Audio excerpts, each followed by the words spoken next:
Pahalgam attack এবং operation সিঁদুরের পর ভারতের সাথে যুদ্ধ হয়েছিল বা সংঘর্ষ হয়েছিল পাকিস্তানের। আসলে পাকিস্তান একা ছিল না, পাকিস্তানের পিছনে ছিল আরো দুটি দেশ। একটির নাম চীন, অপরটির নাম তুরস্ক। আর এই চীন তুরস্ক এখনো যুদ্ধ করে চলেছে ভারতের সাথে, প্ল্যানিং করছে, একের পর এক হাত মিলিয়েছে বাংলাদেশের সাথে। নমস্কার, আমি সত্যজিৎ চক্রবর্তী। এই পর্বে আলোচনা চীন, তুরস্ক, বাংলাদেশ বলয়ের সাথে ভারতের এক অদৃশ্য যুদ্ধ। যুদ্ধের নাম অস্ত্রযুদ্ধ। পৃথিবীতে সব থেকে বড় ব্যবসা যেগুলো আছে তার ভিতরে একটি হচ্ছে অস্ত্র ব্যবসা। আর পাকিস্তান তার ৮১% যুদ্ধের সরঞ্জাম কেনে চীন থেকে। চীন থেকে এই যে যুদ্ধের সরঞ্জাম পাকিস্তান কিনছে, কিন্তু কিনে করবেটা কি? স্বাভাবিকভাবে পাকিস্তানের তো প্রশ্ন যে চীন থেকে আমি যে অস্ত্রগুলো কিনছি, যে পণ্যগুলো কিনছি, সেগুলো কতটা ক্ষমতাশালী। আবার চীনের প্রয়োজন, তারা যে অস্ত্রটা করছে ভারত তার থেকে অধিক শক্তিশালী অস্ত্র করছে না তো? বা যে অস্ত্রগুলো করছে সেই অস্ত্রগুলো ভারতকে সাহায্য করা যাবে তো, নাস্তানাবুদ করা যাবে তো, ঘায়ল করা যাবে তো? এই প্রশ্নটা কিন্তু চীনের মধ্যেও ঢুকছিল। চীন তখন কি করলো? পাকিস্তানকে একটা লাইভ ল্যাবে পরিণত করলো। অন্যদিকে সারা পৃথিবীতে যে ড্রোন, যুদ্ধের জন্য হোক বা অন্যান্য কাজে, সেই ড্রোন যারা তৈরি করে ব্যবসা করে, সারা পৃথিবীতে প্রায় 85%-এর কাছাকাছি ড্রোন কিন্তু এই তুরস্ক দেয়, এবং তুরস্কের তৈরি ড্রোনই সারা পৃথিবীতে। অর্থাৎ শুধু ড্রোন তো সারা পৃথিবীতে দেয়। এবং অপারেশন সিন্দুর পর্বে আমরা দেখেছি, আমরা জেনেছি যে তুরস্কের ড্রোন কিন্তু শুধু নয়, তুরস্কের আরো অন্যান্য অস্ত্র যেগুলো পাকিস্তানকে দেওয়া হয়েছিল। এমনকি অনেক বিশেষজ্ঞরাও এসে সেই সমস্ত অস্ত্র পরিচালনা করতে পাকিস্তান দিয়ে এসেছিল তুরস্ক থেকে। কথাটা আমি বলছি না, শেষ যে কথাটা বললাম যে পাকিস্তান একটা মুখোশ ছিল, পাকিস্তান লাইভ ল্যাব ছিল। কথাটা কি বলছেন? কথাটা বলছেন আমাদের দেশের সেনাকর্তা রাহুল আর সিংহ। তিনি ভারতীয় সেনার deputy chief of army staff lieutenant general. তিনি বলছেন, কথাটা কোথায় গিয়ে বলছেন? Federation of Indian chambers of commerce and industry আয়োজিত একটি অনুষ্ঠানে গিয়ে মন্তব্য করেছেন যে আমরা পাকিস্তান একটা সীমান্ত একটা দেশের সাথে আমাদের যুদ্ধ হয়েছে, নেপথ্যে ছিল আরো দুটো দেশ, একটার নাম চীন আর একটার নাম তুরস্ক। এবং অপারেশন সিন্দুর পর্বের পর ভারতীয় ট্যুরিজম ব্যবসা, যেটার উপরে তুরস্ক অনেকটাই নির্ভর ছিল, সেটা কিন্তু বসে গেছে। কারণ ভারতীয়রা আর সিনেমার শুটিং হোক কিংবা ঘুরতে যাওয়া, কোনটার জন্য তুরস্ককে বেছে নিচ্ছে না। আর এই না নেওয়ার কারণে তুরস্কের বিরাট অঙ্কের ক্ষতি। আর সেই শোধ নিতে তুরস্ক কি করলো? বাংলাদেশের সাথে তারা খুল্লাম খুল্লা সম্পর্ক তৈরির চেষ্টা করলো। বাংলাদেশের এবং ভারতের সীমান্ত লাগোয়া দুটি অঞ্চলে তারা ড্রোন স্থাপনা তৈরি করবে।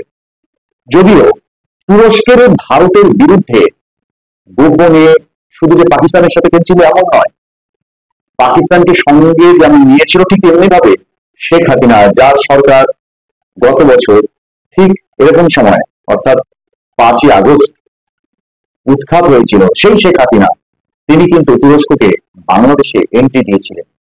ভারত আপত্তি জানিয়েছিল কূটনৈতিক চ্যানেলে, কারণ তুরস্ক তার ড্রোন ব্যবসা যেমন তৈরি করছিল, পাশাপাশি পাকিস্তানের সাথে, চীনের সাথে তাদের যে গোপন আঘাত, সেটাও কিন্তু ক্রমশ তৈরি হচ্ছিল। ভারতকে ঘিরে ফেলার একটা চেষ্টা চীন যে করছিল, সেটা ভারত আগেই বুঝেছিল এবং শেখ হাসিনাকে বিষয়টি নিয়ে সতর্ক করা হয়েছিল এই ধরনের খেলায় যেন না অংশ নেন। কি হলো পরিণতি?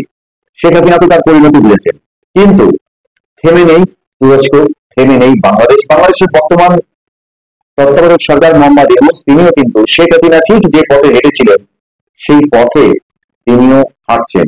শেখ হাসিনা শুধু একটা পথে খোলাখুলি হাঁটেননি, সেটা হলো পাকিস্তানের পথে। আর মোহাম্মদ ইউনূস পাকিস্তানের পথে খোলাখুলি হেঁটেছেন।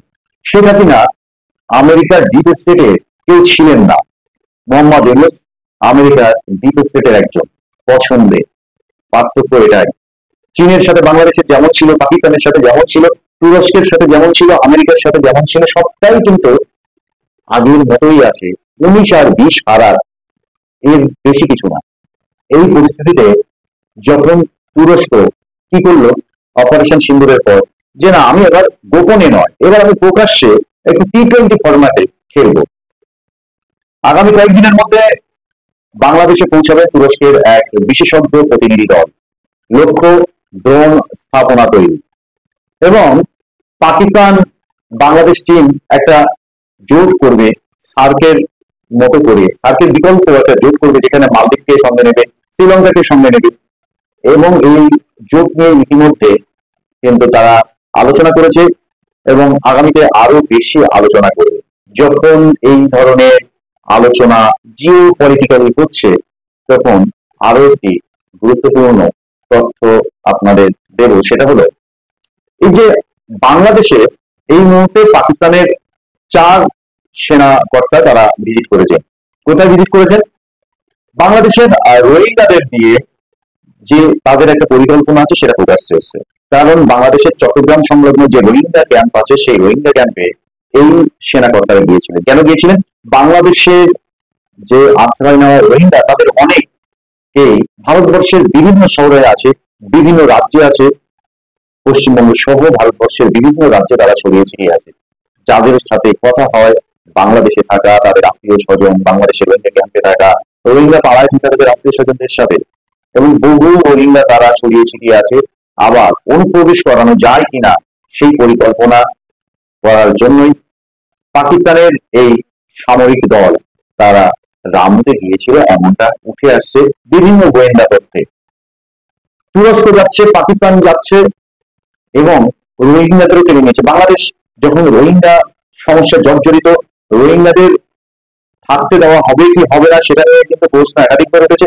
ঠিক সেই সময় এই ধরনের একটা পরিকল্পনা বাংলাদেশেও যেমন রোহিঙ্গারা গৃহযুদ্ধ বাড়াতে পারে, কারণ বাংলাদেশের সব মানুষই এবং বিশেষ করে বিএনপি রাজনৈতিক দল, একটা বড় রাজনৈতিক দল, তারাও কিন্তু বলছেন দ্রুত ভোটের কথা। এই রোহিঙ্গাদের নিয়ে যদি কিনা বাংলাদেশের আভ্যন্তরীণ অশান্তি বাড়ানো যায়, যদি ভারতবর্ষের বিভিন্ন জায়গায় অশান্তি বাড়ানো যায়, তাহলে বিব্রত হবে যেমন ভারত, ঠিক তেমনি ভাবে একটা অস্বাস্থ্যকর পরিবেশ তৈরি হবে ভারতবর্ষে। ঠিক তেমনি ভাবে বাংলাদেশে যে নির্বাচনটা যথাসময়ে হওয়ার কথা ছিল, যেটা সবাই দাবি করে আসছে 2025 ডিসেম্বরের মধ্যে নির্বাচন, কেউ বলছেন, মোহাম্মদ ইউনূস বলছেন মার্চ মাসের আগে হবে না। যে পররাষ্ট্রমন্ত্রীর ফোনে যখন কথোপকথন হয়, তখন মোহাম্মদ ইউনূস বলেছেন ফেব্রুয়ারি মাসে নির্বাচন হবে। কিন্তু পাকিস্তানের সাথে সম্পর্ক, চীনের সাথে সম্পর্ক, আমেরিকার সাথে সম্পর্ক, এক হাতে আমেরিকা, অন্য হাতে চীন, সহযোগী পাকিস্তান, তুরস্ক, বাংলাদেশের পরিস্থিতি কি হবে? বাংলাদেশ কি আগামী দিনে ভবিষ্যতে সিরিয়া হতে চলেছে? বাংলাদেশ কি ভবিষ্যতের আফগানিস্তান হতে চলেছে? এই প্রশ্নটা অনেকেই করছে।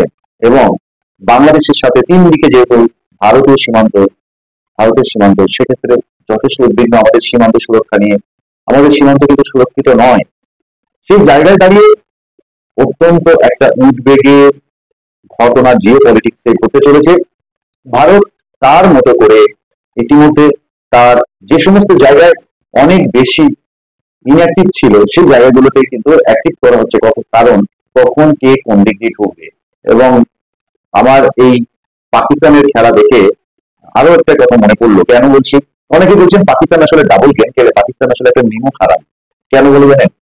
কিছুদিন আগে আমরা ইসরায়েল এবং ইরানের যে যুদ্ধ দেখেছি, 14 দিনের যুদ্ধ, সেই যুদ্ধে ইরানের সেনা কর্তা মোহাম্মদ বাঘেরি মতো মানুষের মৃত্যু হয়েছে।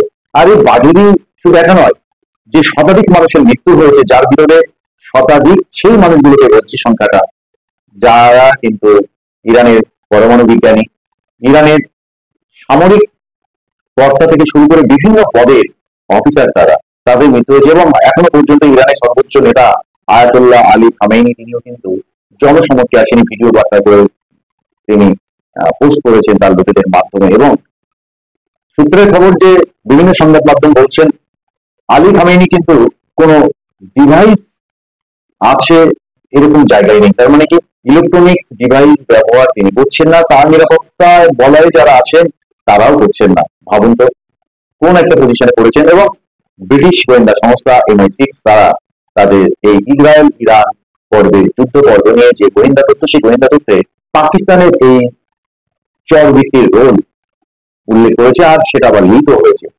এখন কেন পাকিস্তান করলো? পাকিস্তান আসলে ইসরায়েলের সাথে ব্যাক চ্যানেলে তারা সম্পর্ক তৈরির চেষ্টা করছে। পাকিস্তানের দরকার টাকা, পাকিস্তানের দরকার প্রযুক্তি, পাকিস্তানের দরকার এই প্রশান্ত মহাসাগরীয় অঞ্চলে তার আধিপত্য বৃদ্ধি। আর সেটা করতে গেলে ইসরায়েলকে দরকার, আমেরিকাকে দরকার, চীনকে দরকার।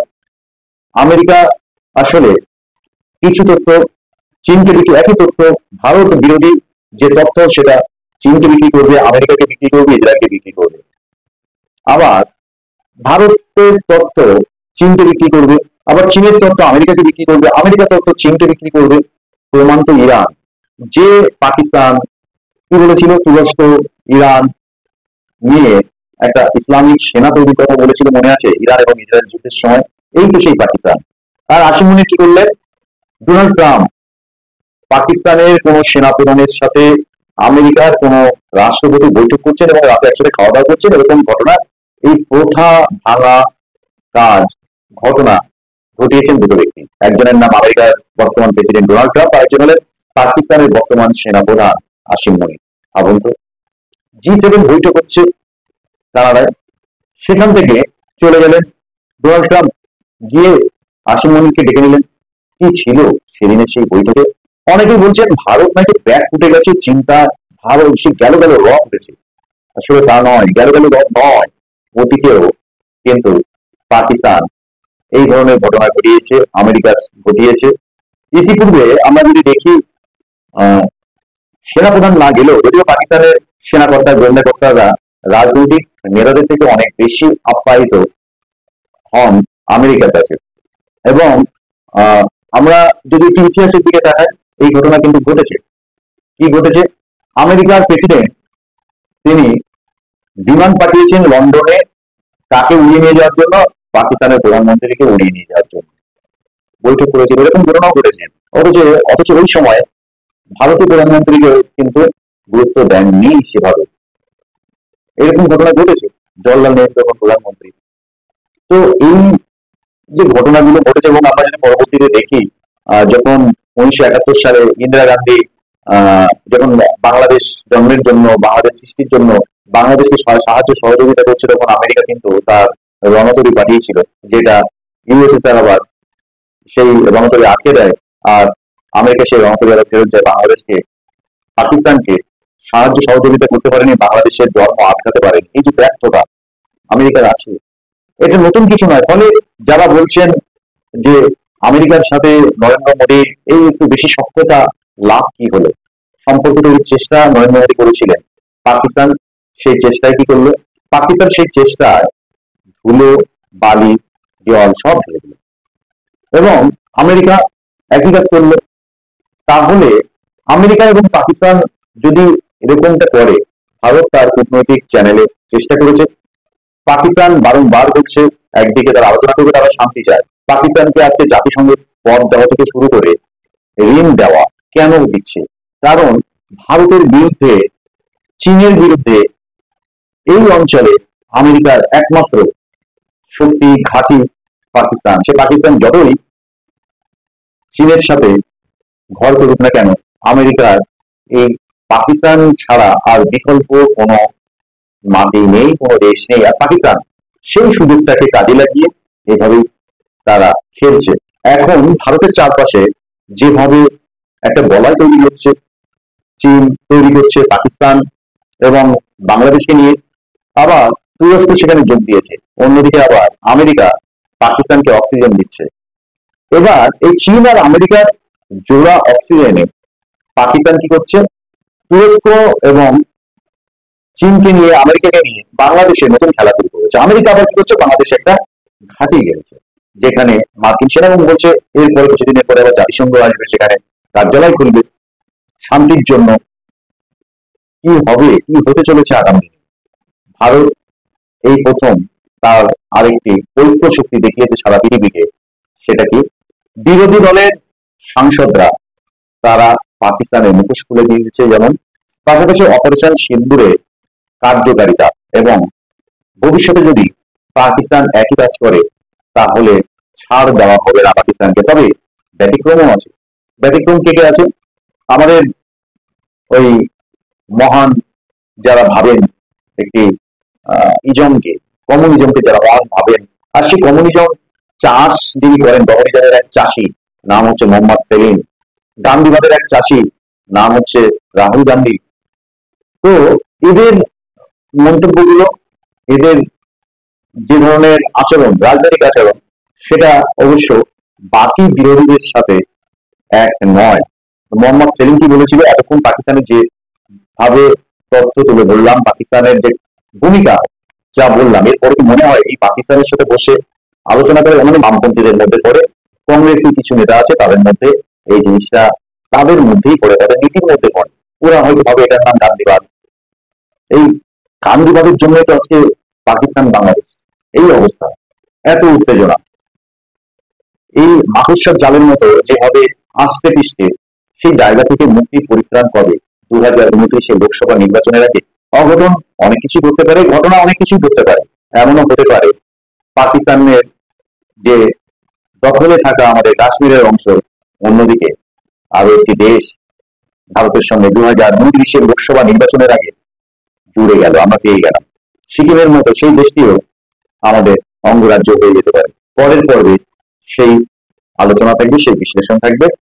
এই বিশ্লেষণ নিয়ে আপনার মতামত কি অবশ্যই আপনি জানাতে ভুলবেন না। যারা দেখছেন, যারা নতুন দেখবেন, যারা সাবস্ক্রাইবার নন, প্রত্যেকের কাছে অনুরোধ আপনারা সাবস্ক্রাইব করুন চ্যানেলটি এবং অবশ্যই আপনার মতামত জানাতে ভুলবেন না। ভালো থাকবেন।